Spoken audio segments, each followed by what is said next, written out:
Ooh, wait a minute, everyone. This camera was in the house. That condensation, honey, that condensation. Okay, I'm gonna take y'all along with me. Oh God.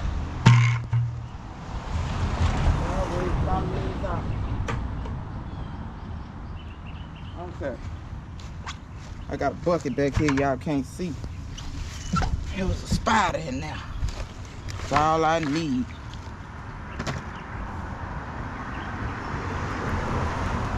All right, y'all. So, tell y'all what we doing today. Remember when I told you I had plans for this bed? Well, I wasn't telling no stories. I got plans for this bed. So, the first thing is, I put these tiles around the edge. I want to build the soil up to about right here. And I'm going to explain to y'all why I'm going to do that. But while I explain that, I want to tell you what I'm doing. So I can be doing and talking. Y'all know what I'm doing, but you can be focusing on what I'm saying. And you won't have to be like, what is she doing? So y'all know I bury my sweet potatoes right after I harvest them. All that little old bitty stuff, the little spindly stuff, any of those roots, any of that stuff, I bury that stuff. If it's a potato that's halfway rotting, any of that stuff, I bury it right back, right? And then when it get warm enough, I do that in the late fall because I harvest my sweet potatoes. I will almost wait till the frost kill them. So I harvest my sweet potatoes very late in the year. And then when I, sir, what you looking for? You looking over here, you slow down, now you driving on out. I don't know if you're looking at the garden or what, but anyway, sometimes that would be people, but then sometimes people ask me stuff, they be lost. But anyway, I do that in the fall, y'all. I harvest my sweet potatoes, in case you knew, because I know some of y'all knew. In case you knew, I harvest my sweet potatoes. I wait till the frost kill them just about, because I like to give my sweet potatoes as much time as possible. As long as these greens is looking good and green, I leave them. I wait until the frost kills my leaves. When that happens, I dig my potatoes. And that way I know for a fact these greens is dead. Ain't no more energy going down into the roots making tubers. When I do that, I get out all the potatoes I'm gonna keep, all the little spindly, little small potatoes. I put all that back in the ground right then. I don't wait. I do it the same way I do my garlic. Why would I wait and be trying to keep something in the house and make slips and all this stuff? I'm not doing all that work. If you want to do all that work, feel free to do all that work. I'm not doing all that work. Been there, done that. I got the t-shirt, I got the blanket, the ring, I got all the little souvenirs you get from that dumb stuff of wasting time over the years. So, in the spring, early summer, when it's warm enough, my sweet potatoes come on up. They come on up when it's ready. Now, let me caution you. If you live in an area where your ground freezes, you're not going to be able to do that, okay? I live in an area where the ground does not freeze. We have considerably mild winters. We have mild winters. We do not have mild summers. Anyway, so I can do that because the ground's not going to freeze and it's not going to ruin those potatoes that's down in the ground, okay? So,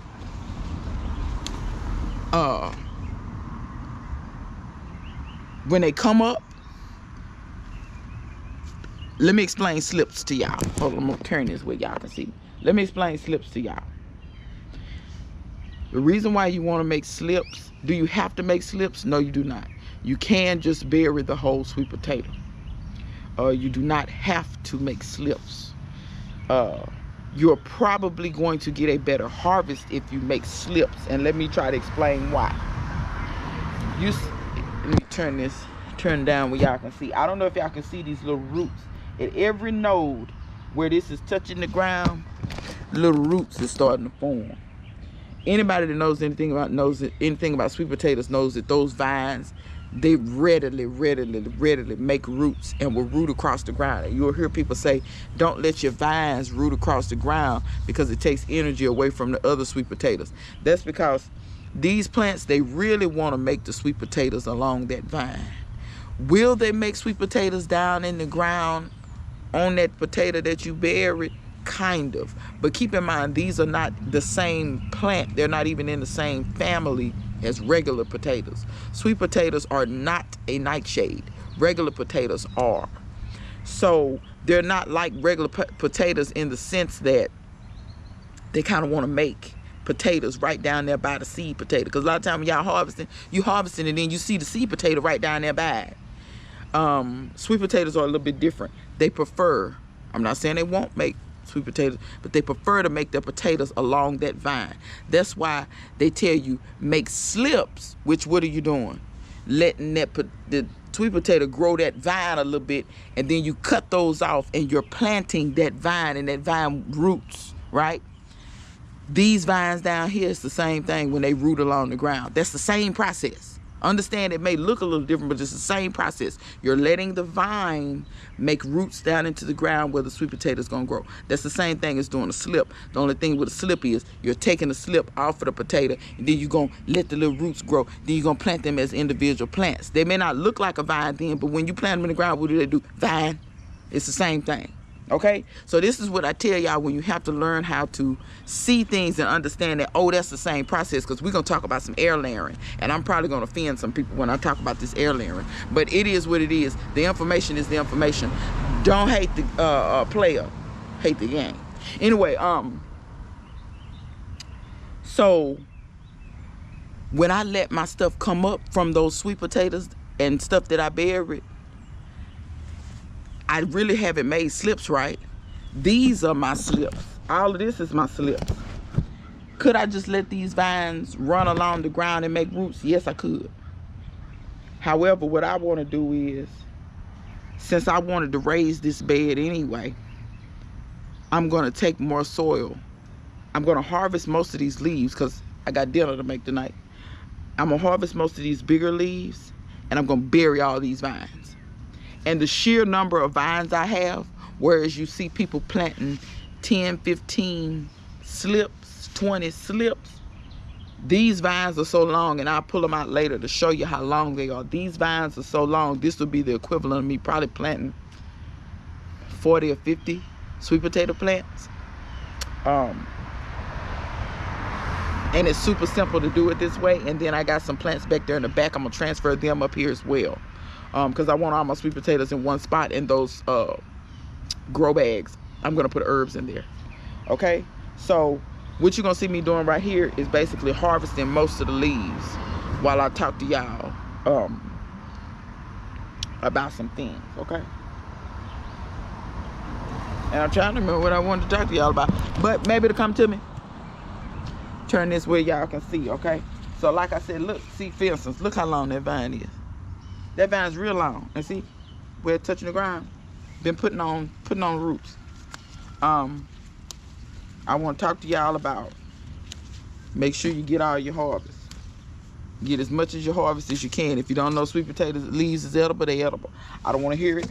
If you eating spinach, if you eating kale, if you eating Swiss chard, if you eat D greens here, let me tell you something. People want to say one thing or another. Sweet potato greens taste like what you season them with. When I hear people, oh, they don't taste anything. Well, let me say this though. Some people, I have come to find out, some people eat like 3-year-olds. Hey, how you doing? Mr. Turner going by. I have come to find out that some people eat like 3-year-olds. You know. And if you eat like a 3-year-old, more power to you. But just know your health. Your health. Because when I see people who are in poor health, a lot of times you can run down that poor health right till they died. They died be the main culprit. But you know, also people that's grown, you can't tell nobody how to do. They just, you know, and I'm gonna need people to start understanding this too. Just because you eat something one time or you eat it one way, Don't be so fast to say, well, I don't like that. Because it's a million ways to skin a cat. And it's a bunch of different ways to cook stuff. Because I done had people tell me all kinds of times, oh, I don't like that, I don't like this, I don't like that. Then when I cook it, what is that? You know? That same stuff you said you didn't like. Because I'm going to be honest, some of y'all have to realize y'all was raised in households that can't cook. You just have to, and I know some of y'all, you know, it was your mama cooking that stuff. You don't want to say that mama can't cook. Some of y'all mamas can't cook. Not trying to be funny. Some of y'all mamas, my mom couldn't cook everything. My mom couldn't cook everything.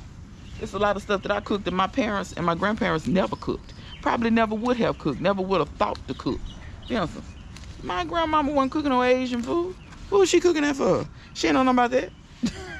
She'll tell you in a minute. I don't know nothing about that. So you know. But I'm gonna be for real. Some of y'all people, you know, not trying to be funny too. If you grew up eating a lot of stuff out of a can, if your mouth is fixed to a can, I've never met a person who grew up on canned goods who I was ever able to convince that anything other than what tastes in a can, what was in a can, tastes good. Just, I don't know what it is about that canness. They like that taste. I don't like the taste of canned stuff. You can't, Spam, potted. Don't get me wrong. If I'm in a pinch and I'm hungry, I will eat some Vienna sausage. But I ain't ate Vienna sausage probably in, oh my God, it's been at least a decade and a half. So it's at least been 15 years. I don't eat that stuff. Why would I be potted meat? Baby, if the war ain't on, what we eating that for? I'm really trying to understand. Y'all don't understand. I'll eat this before I eat Spam and all this old different stuff being in the stove. Some of this convenience food, it ain't no good for you anyway. And then if y'all been watching, if you've been watching Miss Gayle's recalls, I watched the recalls, but can I be real with y'all? A lot of recalls don't affect me because I don't buy a lot of that crap they recalling. I don't buy. You know what I'm saying? That's one way to stay away from recall. If you stay away from that processed stuff and eat out of your yard, I guarantee you it probably ain't gonna be no recalls in your yard. I hadn't heard tell of that. Have y'all heard tell of any recalls from people's yards? Have you heard tell of it? Because I haven't. But you know, I don't hear everything. Let me ask y'all something. What did y'all do for No King's Day? Did y'all do anything? Did you cook anything? Did you, let me tell you what I did. I took my civically engaged self out to the protests. I went to 2 protests, honey. When I tell you I'm fired up and ready to go, I'm ready to go now. Now let me tell y'all something. I hadn't been to too many protests before now because I'm gonna be all the way real with y'all. Tell y'all some things about me. So, I need for y'all to understand this. When Kamala lost, I was pissed. Absolutely livid. Pissed. However, I don't look at politics like some of these Republicans do, like a sporting event. That's not how I look at it.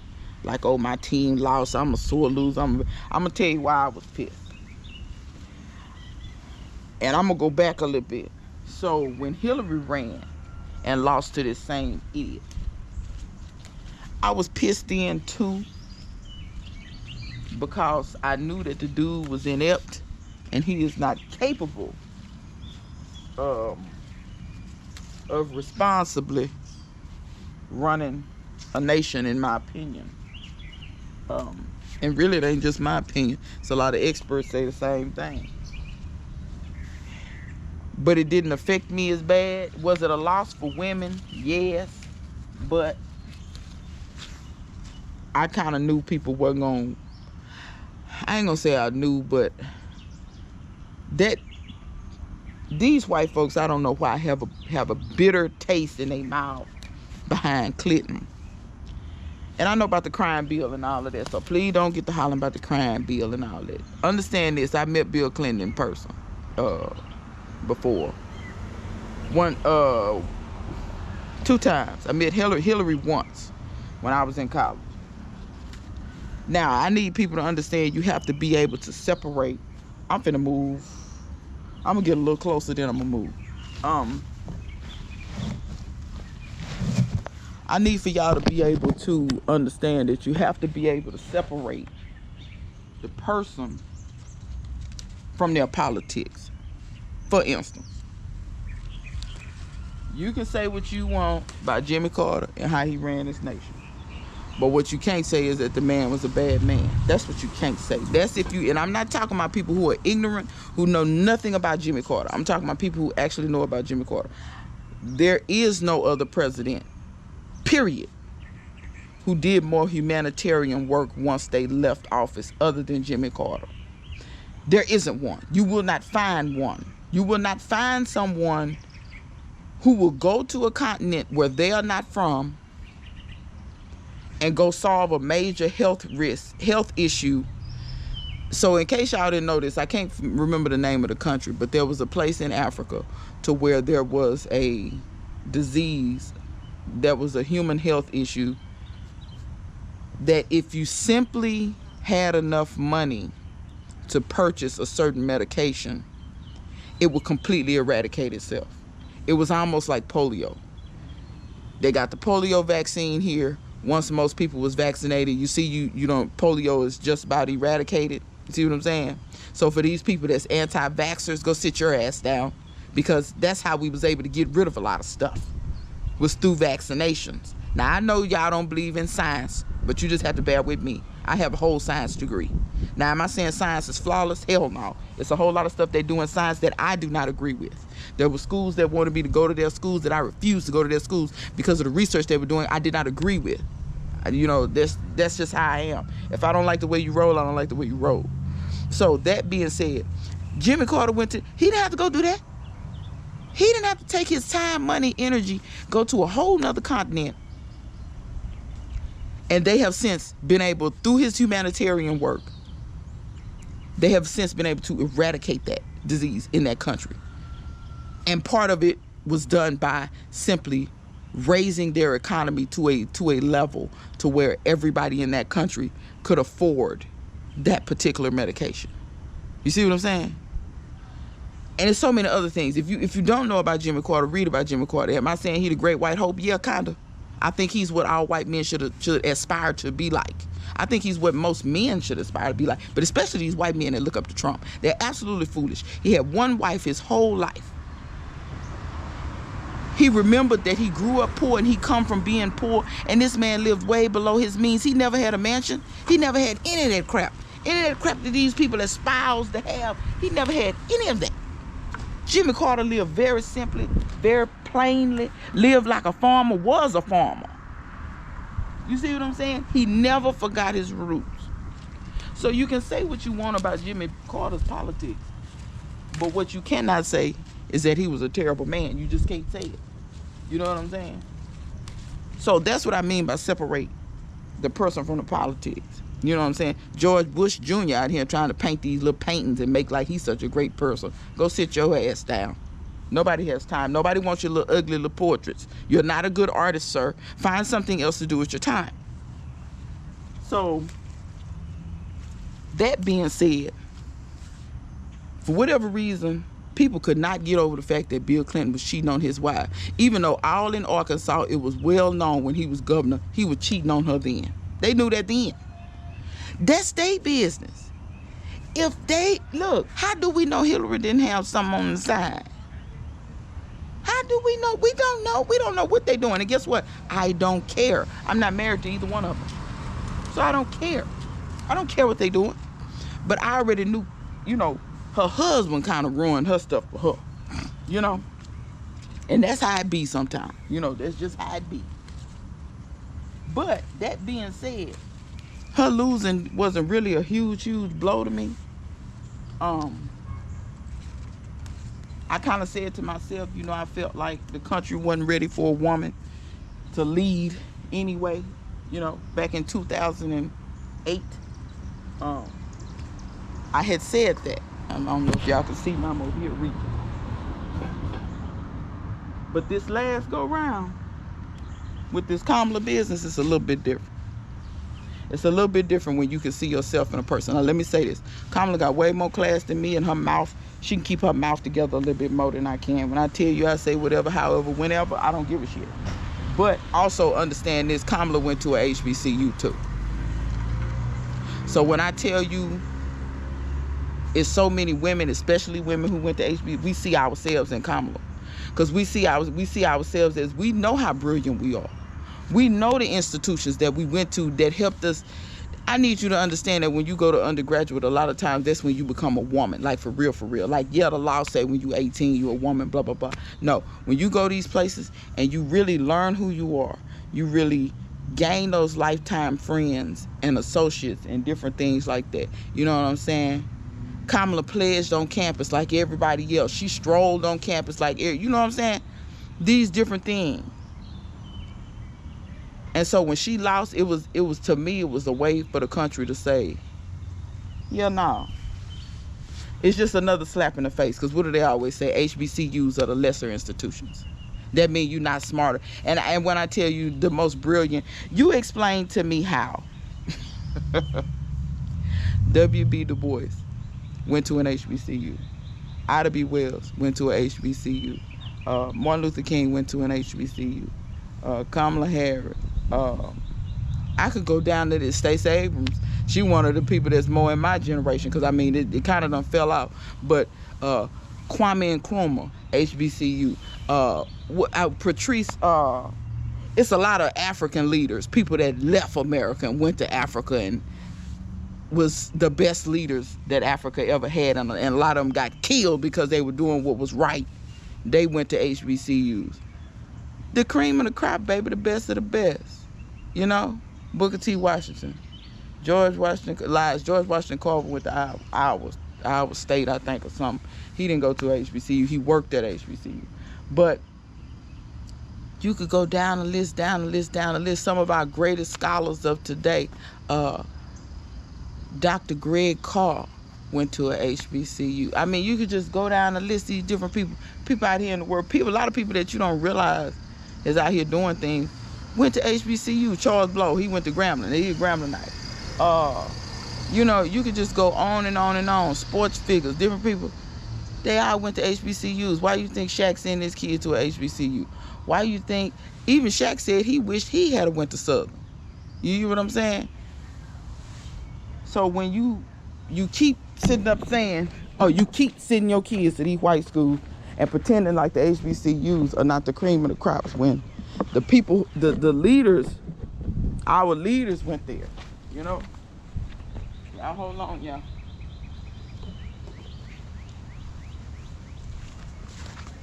And this go for my white viewers too. If I got white viewers, send your kids to HBCU. I don't want to hear it.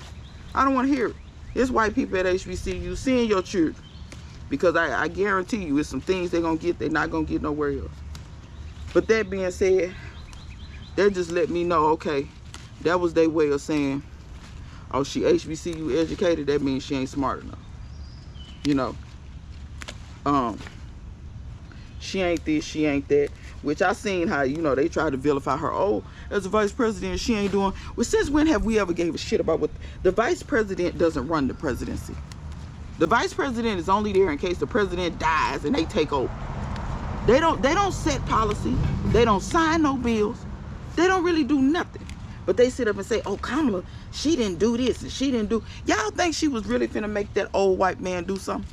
She wasn't finna make that old white man do a damn thing. Y'all crazy if y'all believe that. She make that white man she married to do something. But that's a little bit different. We already know how she getting that done. If you married, you already know how you get your husband to do things. So let's not even go there and play them games.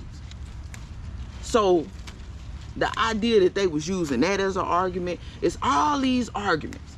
This woman got up here, succinctly told you how she was going to benefit the working class, which is the majority of the country. Another one get up here tell you he got concepts or something and telling you how he finna get rid of half the workforce and don't really care what the repercussions is. He gonna tariff the hell out of everything, knowing ain't nothing made in this country. He ain't got no plans as to how to put any factories or anything back in this country. Because I'm going to be real, Ronald Reagan tore that up. Ronald Reagan tore our stuff up. Y'all, if y'all don't understand how bad Reaganomics is, if you don't understand how bad they tore our country up in the economy of things, because that's when stuff started leaving America. In mass. That's when. So it's just like, okay, so y'all don't think a black woman who went to a HBCU, you know, y'all don't think she good enough. All right, I got you. It's all good. You know, like I said, they come up with all of these different things. She didn't do this, she didn't do that. Hell, she was the vice president. What the hell was she supposed to do? She's supposed to do what she's supposed to do. Sit back, wait in the wings, see do Biden die. If he dies, she step in power. Like, I don't, like, it tickles me. I don't understand. But you know, when they took civics out of the schools, people don't know how stuff works. And they ain't trying to know how stuff works. And I'm going to say this, as Juneteenth approaches, y'all, it's a certain way you're supposed to do Juneteenth. Juneteenth is a political holiday. Do not get it twisted. Slavery was a political stance and a political mechanism. It so much so that it caused the Civil War. If you think the emancipation of slavery is not political, you're crazy as hell. And let me tell you why I'm saying this. As you celebrate Juneteenth, let me tell you what you need to be doing.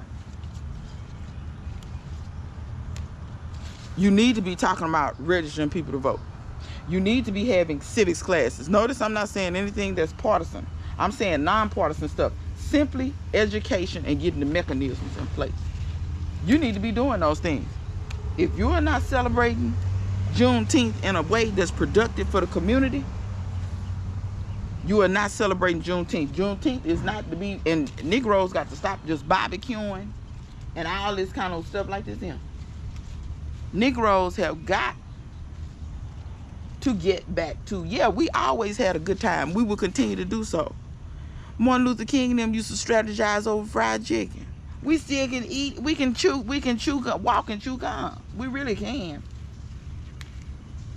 But during Juneteenth, you need not be just partying and all this kind of stuff and parading. There needs to be some strategy and some work behind it to better our communities. And you can say what you want. Politics is the main way you're going to get that done. That's the main way. And that means concrete laws that you put in place. Or, for instance, maybe it's some city council y'all need to get rid of. Maybe you need to talk to the community and talk to some of the younger people who in their 20s and 30s and find out, is it anybody who really trying to change the community? Because we need somebody to run against this person.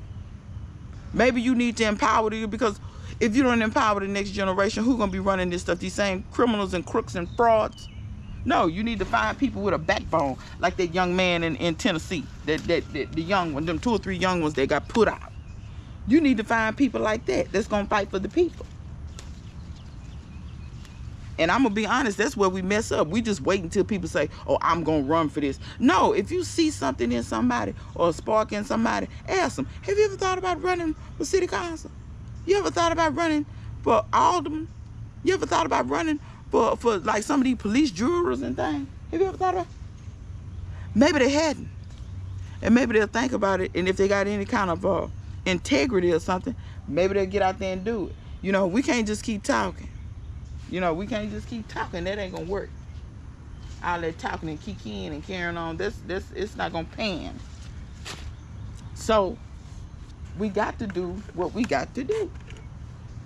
So Juneteenth ain't just about that. But back to what I was saying. Like I said, y'all, they told my girl no. No, I was pissed. I wasn't getting out there protesting. I wasn't getting out there doing nothing. You want to know why? Black women been doing all that protesting all this time. We've been doing. Black people been doing the heavy lifting for I don't know how long. Yeah, it be a few white folks. But you know, out of 100 black people, it'd be 10 white folks, 20 white folks. Nah, I'm tired. And I literally was real tired. When I tell you I turned the TV off, I started watching kitten videos and duck video, everything except for the news.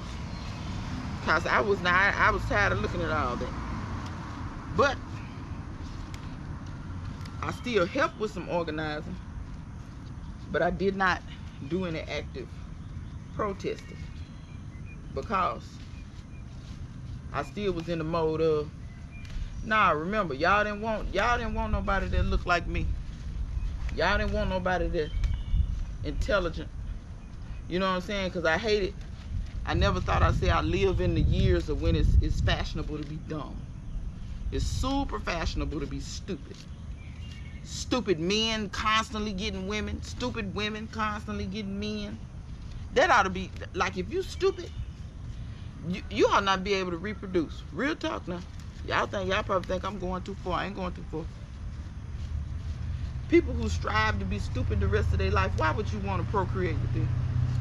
Please explain to me, why would you want to procreate with somebody like that? And I know everybody make mistakes. I done screwed some dumb people in my life. You can't pay me to do it now. When you screw a dumb person, honey, you pay for that. That's a reflection on you. That is a reflection on you. Because people gonna be like, why in the world would she take up with somebody like that? You can't tell me that's half Melania problem. Melania be standing around, she know her husband's stupid. But she know she a mail order bride too. But why do you think she always looks so, however she be looking when she be sitting up there, mouth be twisted up? We're gonna get some turnip green now, y'all. No, we're gonna get some collards right quick. Nah, we're gonna get some turnips right quick. Then we're gonna get some collards. But yeah, that's why that's why she be looking crazy every time she be sitting next to him.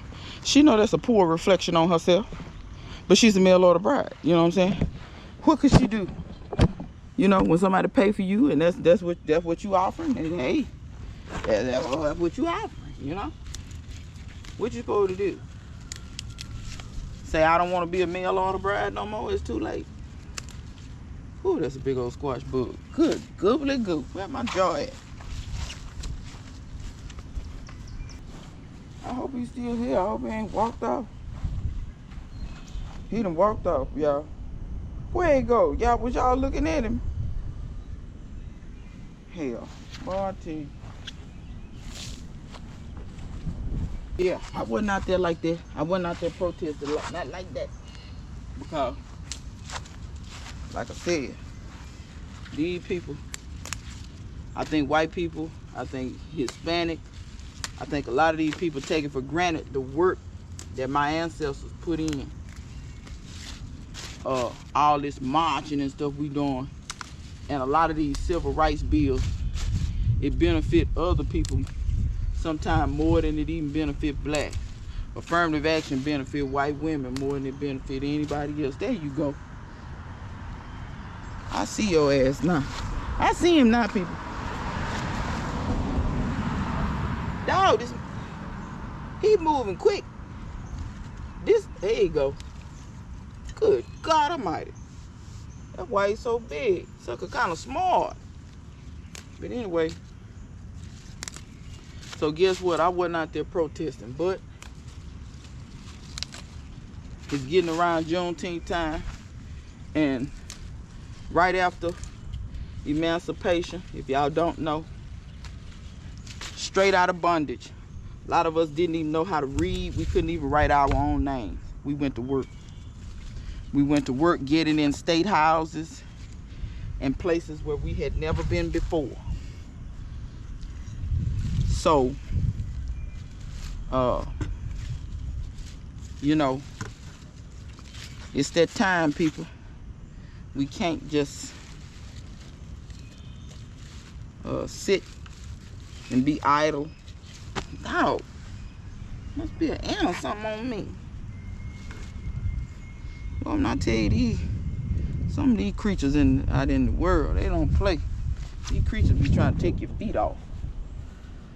They can't just bite you. They have to take the limbs off of you. So, I got out there on No King's Day and went to 2 different protests. Had a fabulous time. Don't believe what the people tell you that it was violent. Y'all see my eyes ain't black. It was very peaceful. We had a few. Look here. Let me show you something. Hold on. Let me go get my thing. I got to sit down. Like David the Crocker say, that bending over. Y'all be careful with all that bending over too. I done told y'all you need to stoop down.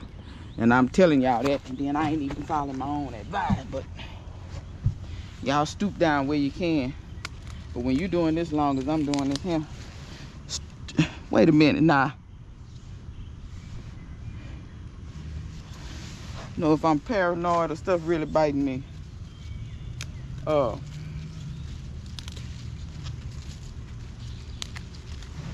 no, I ain't tripping, I just seen. But I ain't in no ant. So I'm really trying to understand where these ants coming from. It ain't about one, but he wearing me out and hiding and stuff, you know. These creatures is smart. Getting ready to cuss and go in the house and say the hell with all of it. It'll all burn up and die. Okay, anyway. After emancipation, our people went to work, and you will notice in Reconstruction, that was the time when it was the most blacks in a lot of these state houses. And you will notice right after that time period, when white people start seeing, like for instance, you can look at Louisiana, Mississippi, and Alabama. That's the time when they had the most blacks in state houses and things like that actually legislating. And these people are straight out of slavery. Some of them couldn't even read, couldn't even sign their own name, couldn't do none of that. But because they had been oppressed, they knew what was right and wrong as far as the laws and things like that. And it's a shame because a lot of them, when you read the history books, they try to say that the vast majority of the black people that was doing all this stuff was crooks and frauds, when that's not actually the case. They sully their names because they was mad that they got in there and legislated and changed some things. And then you'll see historically where people came right behind them and did exactly what Trump did.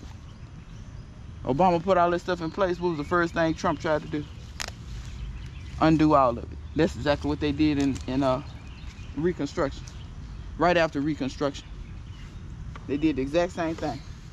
So they say, oh, you're gonna make some changes that's actually beneficial to somebody other than rich folk. Oh no, let's get in there. We got to get in there. We got to get them out of there. We got to make laws to make it harder for black folk to get in. Cause when black folk get in, they start making laws that make sense. And we don't need no laws that make sense. We need foolery, constant foolery. And so they start making laws to where, like I think it's in Mississippi, there hasn't been a black person to win a statewide race in Mississippi since Reconstruction. Y'all understand what I'm telling y'all? Reconstruction was right after Civil War, 1866 going forward. They haven't had nobody in the state house since the 1800s. I think it was 1890 something. That's the last time they had a black person win a statewide election. But they do those things through gerrymandering and all this kind of stuff. So once again, it makes no sense for you to go into Juneteenth not doing what you need to be doing, not being active in some form or fashion.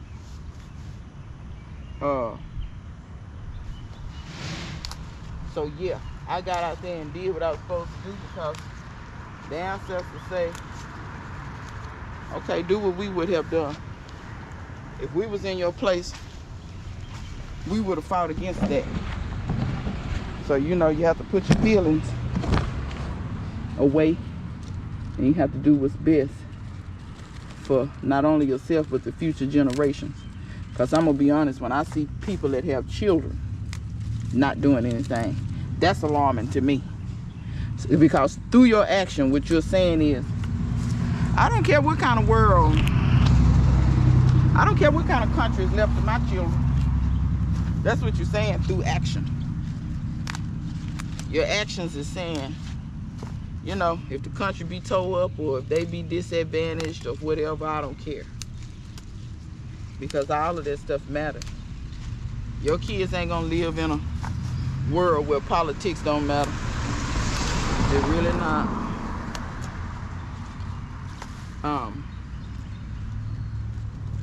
If you want them to be continually marginalized, continually working dead-end jobs, continually can't get funding for things, for instance, you might say, well, my child, they gonna get a business and they won't have to work for nobody else. Okay, great, because I advocate that. But watch this. You want to know the most money you can get owning your own business? Government contract. Number one, it's money that you know for a fact you're going to get. It's guaranteed money. You ain't always guaranteed money. Number two, it don't be a little money either. The government has virtually unlimited money. Why wouldn't you want your child to have access to a client that has unlimited money? You wouldn't want your child to have access to that? If they run a business, like say they run a limo business, okay? Y'all know them politicians riding limos all the time, right? Let's say they had a catering business. Y'all know them politicians have dinners and eat all the time, right? Let's say they got a restaurant. They got to eat. You see what I'm saying? I think some people look over the simple money. Like, I get it by reparations, but it's gonna be a long time before we get that. But in the meantime, in between time, let's get the money we can get. Whatever your company may be. Let's say your child have a cyber security company. Let's say that's what they run. You think the government don't need security with them giving out war plans? On what was the site? Y'all tell me what the site was. Hell, I can't remember, but y'all know what I'm talking about. You mean to tell me the government sure enough needs some security behind that? They sure enough need something. Because they texting out war plans on unsecure servers. See, that's the stuff I'm talking about. That you got to make sure that you're paying attention to. Because I think some people don't think that they can get money from the government other than getting stamps. You get money from the ass Elon Musk, he know. That's where he got most of his money from, through government contracts. I believe that's why he started businesses over here, because he knew he could get the most money through government contracts. You know what I'm saying? Most of that man's wealth is government contracts. So, you know, y'all get out here and celebrate Juneteenth and have fun and do whatever you got to do. And let me say this, if you call yourself being an ally, be a real ally, don't be a fake ally. I'm tired of that. I'm tired of these people. I'm an ally, I'm an ally, I'm an ally. But when it's time to do something, when it's time to act, you're scared. Don't be scared. Don't be scared. Don't stop letting, let me move this so y'all can see.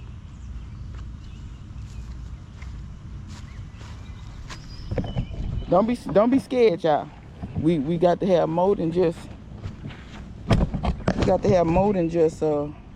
black people getting busted to the white meat. We got to have more than just black people. You know what I'm saying?